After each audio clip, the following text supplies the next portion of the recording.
here for Sticky Trigger at the Nintendo Switch event. I'm Muse, and this is Cringe. So the big thing with the Nintendo Switch is obviously that it switches. You can take it off, you can pull it apart, you can play it all different ways. What was your favourite way to use it? Probably holding it by itself. Like as a portable unit, it's smaller than I thought walking into the hall. Like I heard from a lot of people on the floor that, oh, it's small. Is it going to scale up to that TV looking really, really dodgy? It doesn't, fortunately, and that put me at ease, actually. What about yourself? I like the portable mode as well. I really enjoyed being able to hold it and then be like, no, I'm changing, and be able to use it on the TV. But I did find it a little bit heavy in portable mode, so I'm not sure how that's going to go for long commutes on the train, all that kind of stuff. I'm not sure how practical it's going to be for actual portability. Well, in fairness, I think that you can make the argument that it feels a bit heavier than the 3DS, for example, because it feels a lot more solid, like it's built of more durable materials. Oh, it's 100%. Like, it's a proper console, so you want it to be more than a 3DS. Like, it wouldn't feel right if it was a 3DS, but, are you going to hold it for, an hour on the plane? I don't know. You mentioned the graphics going from the screen to the big screen. What did you think of the graphics of Zelda? I didn't get as much of an opportunity to look at the graphics of Zelda Breath of the Wild. It's called Wild, not Wind. On the small screen. I played it mostly at EB Expo, where we had a Wii U demo on the big screen, and visually, there were very few differences between that demo that I played at EB Expo and what I saw here. Basically, the visual style is incredibly well done. It's the consistent. Style, the art style and the art design behind it is beautiful.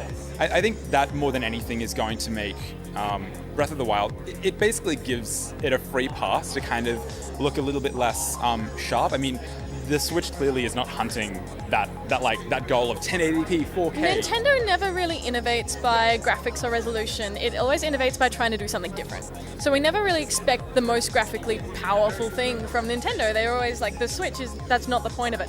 But I did notice that when I was playing on the TV Breath of the Wild, it just looked almost like a last-gen game. Yeah, I definitely would say that. I mean, from what we've seen on the Switch so far, a lot of what we were able to play at the demo today, the demo systems, were very similar to Wii U games. I mean, Splatoon looked almost one for one. Yeah. Zelda did look one for one. Mario Kart, looked a tiny bit better. Maybe a little bit better?